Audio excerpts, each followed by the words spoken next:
Assalamualaikum warahmatullahi wabarakatuh.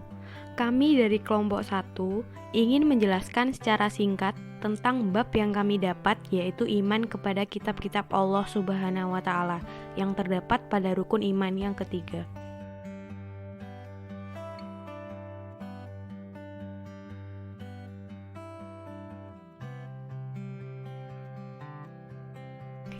Beriman kepada kitab-kitab Allah Subhanahu wa Ta'ala merupakan suatu keharusan bagi setiap muslim, karena iman kepada kitab-kitab Allah Subhanahu wa Ta'ala adalah salah satu fondasi Islam dalam rukun iman.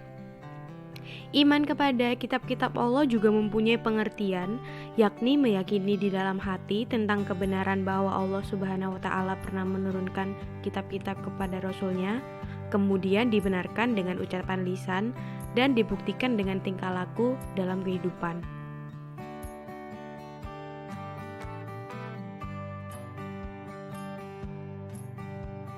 Kitab-kitab yang diturunkan Allah Subhanahu wa Ta'ala kepada para nabi dan rasul berjumlah 4, yaitu Taurat kepada Nabi Musa alaihissalam, Zabur kepada Nabi Daud alaihissalam, Injil kepada Nabi Isa alaihissalam, dan Al-Quran kepada Nabi Muhammad SAW.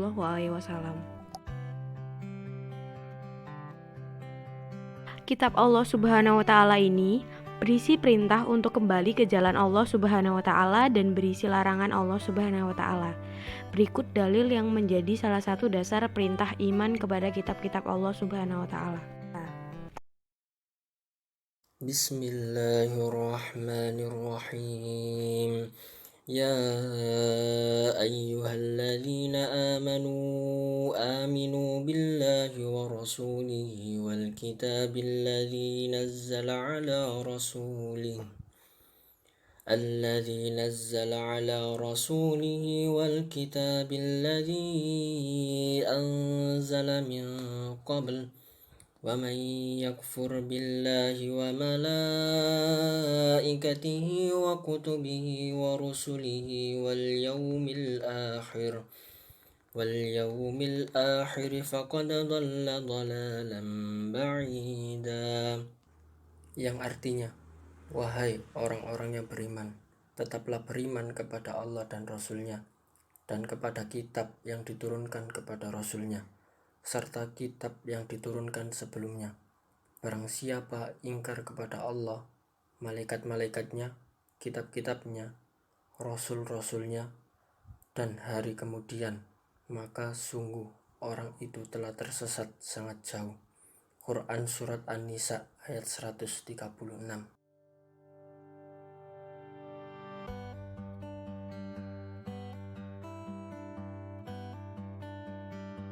Kata Taurat berasal dari bahasa Ibrani, Torah atau instruksi. Kitab Taurat diturunkan di Gunung Tursina, dan kitab Taurat juga merupakan salah satu dari 3 komponen, Torah, Nabin, dan Ketubin, yang terdapat dalam kitab suci agama Yahudi yang disebut Biblia atau Alkitab, yang belakangan oleh orang-orang Kristen disebut Old Testament atau Perjanjian Lama. Kitab Taurat adalah salah satu kitab suci yang diwahyukan Allah Subhanahu wa Ta'ala kepada Nabi Musa alaihissalam untuk menjadi petunjuk dan bimbingan baginya dan bagi Bani Israel. Allah Subhanahu wa Ta'ala berfirman, A'udzubillahi minasyaitonirrajim, Bismillahirrahmanirrahim. Wa atayna Musal kitaba wa ja'alnahu hudal li bani Israila alla tattakhidhu min duni wakila. Shadaqallahul adzim. Yang artinya, dan kami berikan kepada Musa kitab Taurat, dan kami jadikannya petunjuk bagi Bani Israel dengan firman, janganlah kamu mengambil pelindung selain aku, yang terdapat dalam Al-Quran Surat Al-Isra ayat 2.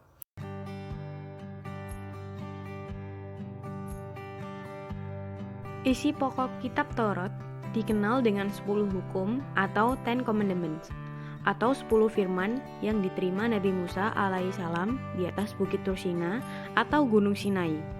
10 hukum tersebut berisi asas-asas keyakinan atau akidah dan asas-asas kebaktian atau syariah seperti berikut. 1. Hormati dan cintai Allah satu saja. 2. Sebutkan nama Allah dengan hormat. 3.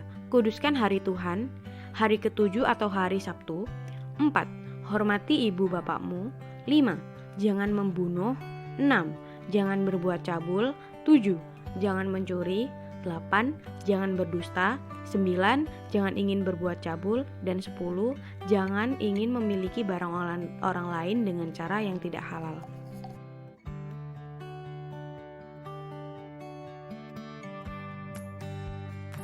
Kata Zabur berasal dari Zabara, Yasburu, Zabr, yang berarti menulis.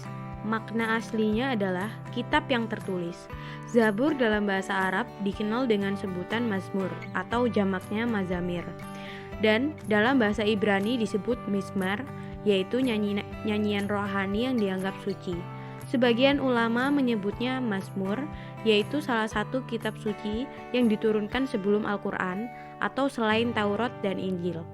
Dalam bahasa Ibrani, istilah Zabur berasal dari kata Zimra yang berarti lagu atau musik. Zamir atau lagu dan Mizmor atau Mazmur merupakan pengembangan dari kata Zamar yang artinya nyanyi, nyanyian pujian. Zabur adalah kitab suci yang diturunkan Allah Subhanahu wa Ta'ala kepada kaum Bani Israel melalui utusannya yang bernama Nabi Daud alaihissalam. Allah Subhanahu wa Ta'ala berfirman, A'udzu billahi minasyaitonir rajim. Bismillahirrahmanirrahim. Inna auhayna ilaika kama auhayna ilan nuhi wan nabiyyina min ba'dih. Wa auhayna ila Ibrahim wa Ismaila wa Ishaqa wa Yaquba wal asbati wal Isa wa Ayyuba wa Yunusa wa Haruna wa Sulaiman wa ataina Dawuda zabura. Artinya, sesungguhnya kami mewahyukan kepadamu Muhammad sebagaimana kami telah mewahyukan kepada Nuh dan nabi-nabi setelahnya, dan kami telah mewahyukan pula kepada Ibrahim, Ismail, Ishak, Yakub dan anak cucunya, Isa, Ayub, Yunus, Harun dan Sulaiman. Dan kami telah memberikan kitab Zabur kepada Daud. Kisah surah An-Nisa ayat 163.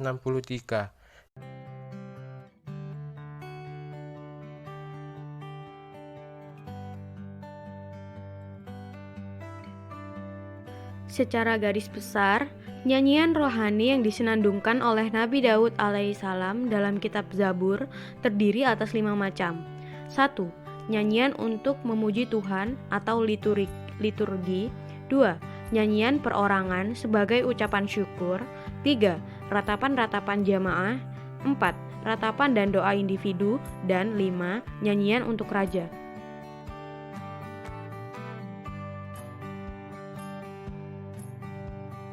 Kitab Injil diwahyukan oleh Allah Subhanahu wa Ta'ala kepada Nabi Isa alaihissalam.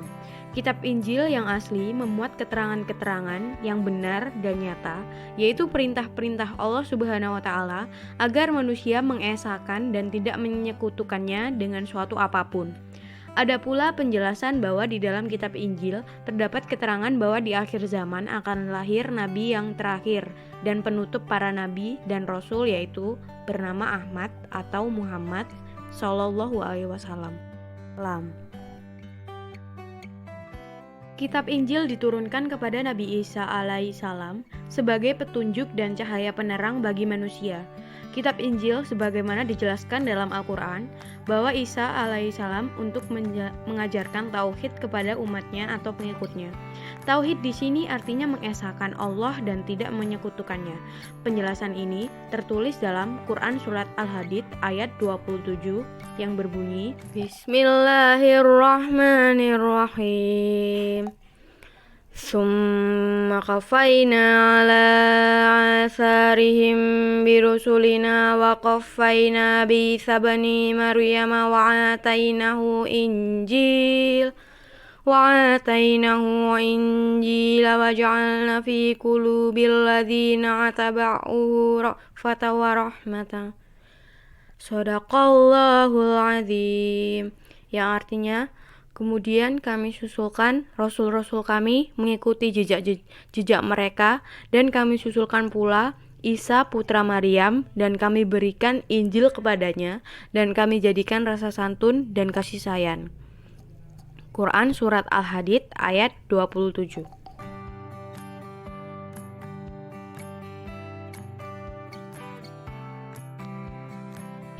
Al-Quran diturunkan Allah Subhanahu wa Ta'ala kepada Nabi Muhammad SAW melalui malaikat Jibril. Al-Quran diturunkan tidak sekaligus, melainkan secara berangsur-angsur. Waktu turun Al-Quran selama kurang lebih 23 tahun atau tepatnya 22 tahun, 2 bulan, 22 hari. Terdiri atas 30 juz, 114 surat, 6.236 ayat, 74.437 kalimat, dan 325.345 huruf.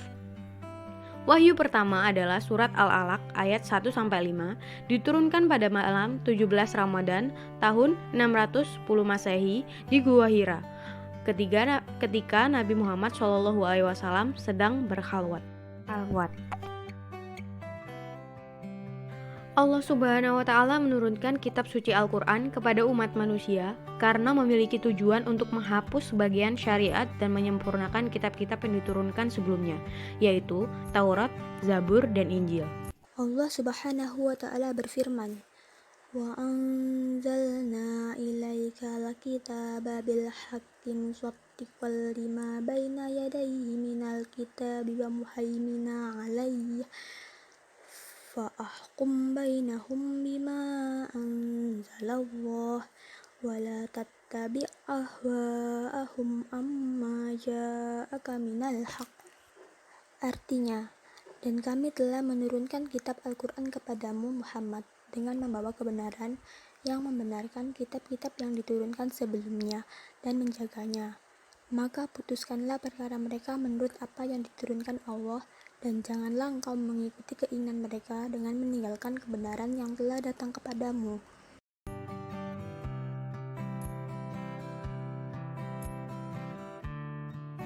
Al-Quran disebut pula dengan nama lain di dalam Al-Quran, antara lain A. Al-Huda, artinya Al-Quran sebagai petunjuk seluruh umat manusia. B. Al-Furqan, artinya Al-Quran sebagai pembeda antara yang baik dan yang buruk. C. Asy-Syifa, artinya Al-Quran sebagai penawar atau obat penenang hati. D. Az-Zikir, artinya Al-Quran sebagai peringatan adanya ancaman dan balasan. E. Al-Kitab, artinya Al-Quran adalah firman Allah Subhanahu wa Ta'ala yang dibukukan.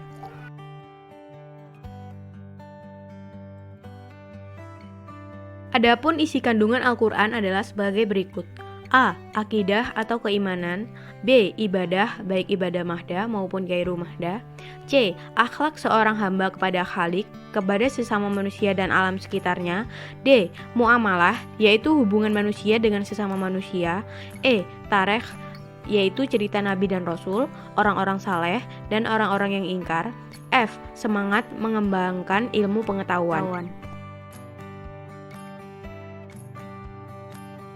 Adapun keistimewaan kitab suci Al-Quran adalah sebagai berikut. A. Sebagai petunjuk dan rahmat bagi orang-orang yang beriman dan bertakwa. B. Sebagai informasi kepada setiap umat bahwa Nabi dan Rasul terdahulu mempunyai syariat atau aturan dan caranya masing-masing dalam menyembah Allah Subhanahu wa Ta'ala. C. Al-Quran sebagai kitab suci terakhir dan terjamin keasliannya. D. Al-Quran tidak dapat tertandingi oleh ide-ide manusia yang ingin menyimpangkannya. E. Membaca dan mempelajari isi Al-Quran merupakan ibadah.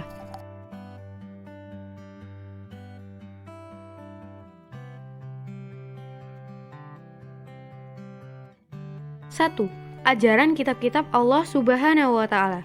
Dalam beriman kepada kitab-kitab Allah Subhanahu wa Ta'ala, umat Islam tidak boleh membeda-bedakan antara kitab satu dan lainnya, karena kitab-kitab Allah Subhanahu wa Ta'ala benar adanya. Selain itu, kitab-kitab Allah merupakan wahyu yang diturunkan melalui malaikat Jibril yang diberikan kepada Nabi dan Rasul Allah Subhanahu wa Ta'ala untuk disampaikan kepada umat manusia. Adapun kandungan kitab-kitab Allah Subhanahu wa taala secara garis besar adalah sebagai berikut. A. Mengajak manusia untuk melaksanakan perintahnya. B. Mengajak manusia agar tidak menyekutukan Allah Subhanahu wa taala untuk menanamkan jiwa tauhid. C. Mengajak manusia agar meninggalkan larangannya. D. Menjelaskan tentang ancaman bagi yang melanggar larangannya. E. Menjelaskan tentang janji-janji Allah Subhanahu wa taala bagi yang mematuhi perintahnya. Dan F. Mendidik dan membimbing manusia ke jalan yang benar sehingga dapat hidup bahagia dan sejahtera di dunia maupun di akhirat.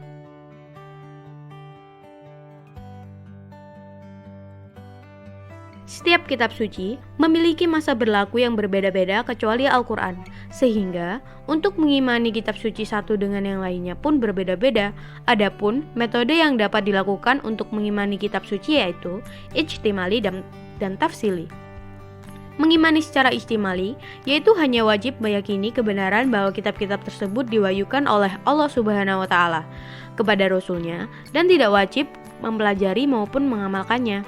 Mengimani secara ijtimali merupakan cara mengimani kitab-kitab Allah Subhanahu wa taala yang diturunkan sebelum Al-Qur'an. Sedangkan mengimani secara tafsili yaitu wajib meyakini, mempelajari, memahami dan mengamalkannya. Mengimani secara tafsili hanya berlaku kepada kitab suci Al-Qur'an.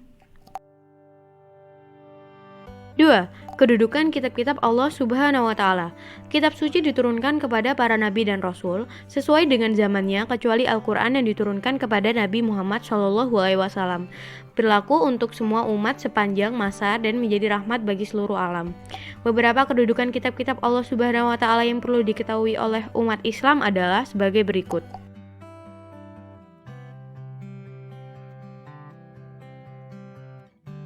1. Kedudukan kitab suci dalam hubungannya dengan Allah Subhanahu wa taala. Kitab suci adalah kalamullah yang berisi pedoman untuk senantiasa mengesahkannya. Kitab suci mengajarkan bagaimana cara manusia beribadah kepada Allah Subhanahu wa taala dengan baik dan benar.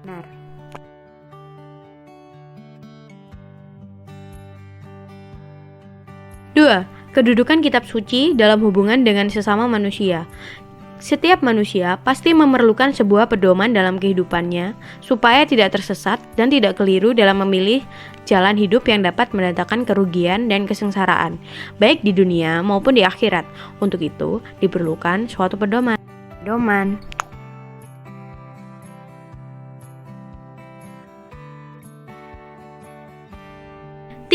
Kedudukan kitab suci dalam hubungannya dengan alam semesta.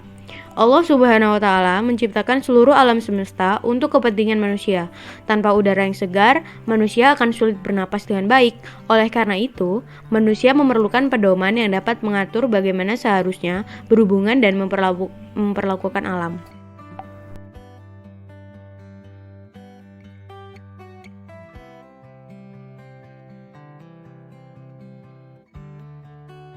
Satu, fungsi beriman kepada kitab-kitab Allah Subhanahu wa taala.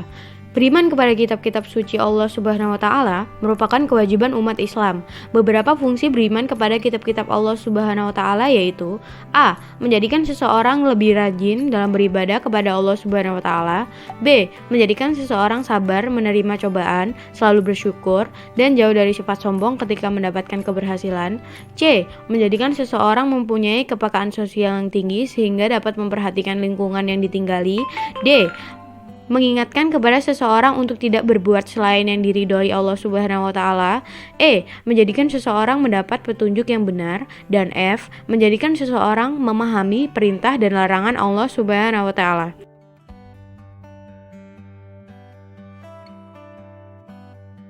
2. Perilaku beriman kepada kitab-kitab Allah Subhanahu wa taala. Kitab-kitab Allah Subhanahu wa taala yang diturunkan kepada para nabi dan rasul Allah Subhanahu wa taala merupakan kalamullah yang mengandung kebaikan-kebaikan di dalamnya. Sebagai hamba yang beriman, maka setiap manusia dapat mengamalkan keimanan terhadap kitab-kitab Allah Subhanahu wa taala dengan berperilaku baik. Adapun beberapa contoh perilaku yang menunjukkan keimanan kepada kitab-kitab Allah Subhanahu wa taala adalah sebagai berikut. A. Menjalani hidupnya hanya untuk beribadah kepada Allah Subhanahu wa taala sebagaimana Al-Qur'an menjelaskan bahwa tujuan diciptakan manusia adalah untuk beribadah kepada Allah Subhanahu wa taala. B. Mengakui dan meyakini bahwa Al-Qur'an adalah pedoman hidup untuk seluruh umat manusia dan berlaku sampai datangnya hari kiamat. C. Mengetahui dan meyakini kedudukan kitab-kitab Allah Subhanahu wa taala sebelum Al-Qur'an yang dijadikan pedoman hidup oleh umat-umat sebelum turunnya Al-Qur'an. An. 3. Hikmah beriman kepada kitab-kitab Allah Subhanahu wa taala. Adapun beberapa hikmah beriman kepada kitab-kitab Allah Subhanahu wa taala adalah sebagai berikut. A. Memperkuat keyakinan tentang kebenaran kerasulan Nabi Muhammad SAW. B. Meningkatkan keimanan kepada Allah Subhanahu wa taala. C. Orang-orang yang beriman kepada kitab-kitab Allah Subhanahu wa taala akan mendapatkan pahala darinya. D. Orang-orang yang beriman kepada kitab-kitab Allah Subhanahu wa taala akan mendapatkan banyak kebaikan di dunia dan di akhirat. E. Terdorong untuk meningkatkan diri lebih maju karena Al-Qur'an mendorong manusia untuk mempelajari ilmu pengetahuan dan teknologi serta meningkatkan ke arah yang lebih maju. Sekian dari kelompok kami. Mohon maaf apabila ada kekurangan dari materi maupun kata-kata yang kami ucapkan. Wassalamualaikum warahmatullahi wabarakatuh.